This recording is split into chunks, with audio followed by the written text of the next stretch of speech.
Hola a todos, soy Pablo Veloso y, pensaba en la juventud de hoy, en cómo somos diferentes las generaciones, así como la gente que vivió guerras es diferente también, cómo vemos la vida de manera distinta. Yo me acuerdo que cuando era adolescente y había terminado mi escuela secundaria, podría haber entrado en ciertas industrias porque había estudiado química, técnico en industria de la alimentación, y podría haber entrado, o sea, me podría haber esmerado por entrar en ese ámbito, y por alguna razón mucho no me interesó, y al mismo tiempo esta cosa mía huraña, huraña también en el mal sentido, ¿no? En el sentido de miedo al contacto, miedo a la relación, hizo que me volviera más como autonómico, ¿no? Y lo que hice para poder trabajar, como no tenía nada de trabajo, lo primero que hice fue decir, no tengo trabajo, vivía en casa de mi madre, pero no podía vivir a costa de mi madre. Eso es una de las diferencias hoy. Hoy los chicos adolescentes dicen, ya está, estoy en la casa de mis padres, vivo de mis padres, total, y no tienen ningún problema, y pueden vivir hasta los 50 años, así o más. Pero, ¿yo qué hice? Agarré y fui a un mayorista de calcetines, de medias, y me compré medias, calcetines. Junté un dinero, que era el dinero que básicamente me daba de vez en cuando mi madre, algo de vez en cuando mi padre, y me fui a comprar esas medias. Entonces me las compré y me puse a vender medias por la calle. Como no tenía ningún lugar donde venderlas, salí a la calle con las medias en un bolso y algunas en la mano, y a la gente que pasaba, con una vergüenza, pero no te puedo explicar, brutal, ¿eh? Más yo que justamente tenía estas cuestiones de vincularme, dificultad para el trato con la gente. Y me puse a ofrecer las medias a la gente de la calle, que me decía todos que no, porque yo no tenía la mínima habilidad de convencimiento, ni la tengo hoy en día. Y también tocaba la puerta en las casas, que es más difícil que te abran. Y bueno, tuve la experiencia de unos nos brutales. Salí, no voy a mentir, salí unas 5 veces y me quemó eso, me quemó absolutamente, porque también lo hacía solo, no tenía nadie que me aconsejara, no es que salí con otro que me ayudaba. Así que quedé muy consternado y muy desanimado. Pero acá viene un perrito, a ver qué dice. Así que quedé con una sensación de abatimiento, de fracaso, porque bueno, no estaba hecho para eso en ese momento, ni hoy tampoco para vender en la calle, ¿no? Si tuviera que ser, no sé, testigo de Jehová y tocar puertas, me costaría hoy en día también bastante, ¿no? Menos, pero me costaría. Entonces, ¿qué hice? Dije, ya está, ahora me dedico a vivir de mis padres. No, lo que hice fue, dije, bueno, puedo pintar paredes, tan difícil no es, no sabía nada yo de pintura, ¿no? Y puse carteles en el barrio de pintura, y de hecho hasta me llamó una persona para pedirme un presupuesto, que nunca ocurrió, porque se dio cuenta que no sabía nada, y me ofrecí para pintar. Entonces, con esto quiero mostrar la garra, ¿no? El empuje que quizá estas generaciones antiguas, generación de los 80, de los 70, yo soy de los 70, tenemos, y que quizá hoy en día ya no está, ¿no? Y qué importante que es tener eso. Entonces, ¿qué hice yo con esos 2 fracasos?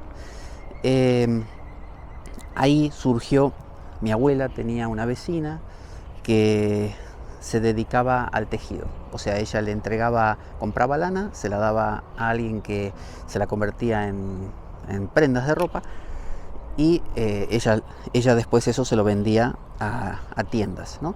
Entonces dijo, bueno, si quiere Pablo, podríamos darle una máquina para que en su casa, se llamaba Fasón, eso que no sé qué significa, que trabaja, quizás una palabra en inglés como fast on, no sé, y para mí me dijeron así, Fasón, y me dieron una máquina de metal grandota que me metía un ruido brutal, ahí, la puse en mi habitación, en mi cuarto, casa de mi madre, y me puse a tejer. Todos los días tejía, jodiendo al vecino de abajo que lo volvía loco, pobre hombre, un santo.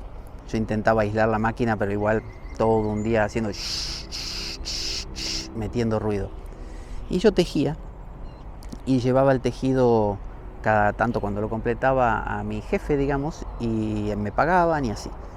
Después eso se acabó porque quebró el proyecto.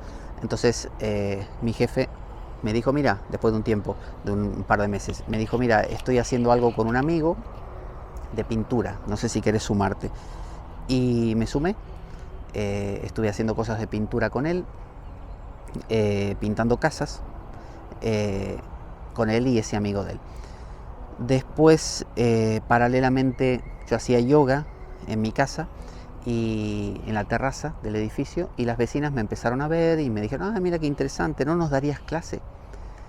Y yo había aprendido yoga, lo básico, ¿no? Sabía cosas muy básicas. Entonces me dijeron si quería darles clase. Vale, les dije que sí.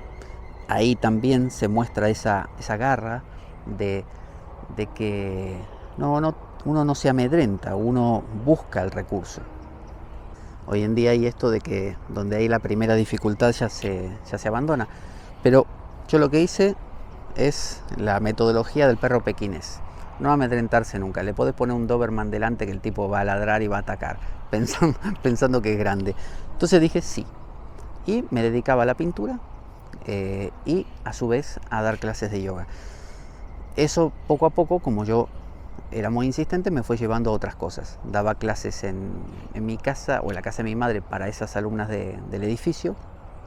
Una me conectó con un colegio primario que había cerca, así que después del horario de clases de los chicos yo daba clases para adultos ahí. A su vez mi madre tenía una clienta en el banco, trabajaba en un banco mi madre, y esa clienta quería hacer yoga en su casa, así que fui a hacer yoga a darle a su casa. Esa clienta a su vez era clienta de un spa muy importante, y un día necesitaron un profesor, me conectó con el spa y fui a dar clase ahí. Después también di clase en un centro que había armado un profesor conocido también de mi madre, que era una especie de mezcla de peluquería y centro de yoga, así que ahí di clases de una manera todo muy modesto, o sea, ganaba el mínimo, pero yo ahí garra absoluta. Y así trabajé mucho tiempo. Ya lo de la pintura se había acabado ahí. Conocí en ese lugar de yoga, conocí a un peruano que pintaba carteles. Entonces me dijo que si quería, además de dar las clases, pintar en otros horarios con él, me pagaba. Entonces fui a trabajar con él, entonces daba clases de yoga, pintaba. Me conectaron también con un centro de jubilados cerca de mi casa, un centro social, le dirían aquí en España. Así que daba en ese centro de jubilados no para ancianos, sino para la gente de la zona. Y así fui extendiéndome y conociendo más gente, daba en sus casas, esa gente me recomendaba a otra gente, y llegó un punto que con mi bicicleta, iba en bicicleta, daba unas 4 clases por día y cruzaba la ciudad todo el tiempo, o sea que era un ejercicio brutal al mismo tiempo, pero me comía lluvias y todo, ¿no? Y fríos. Bueno, así daba clases en las casas a veces de gente famosa, en algunos casos.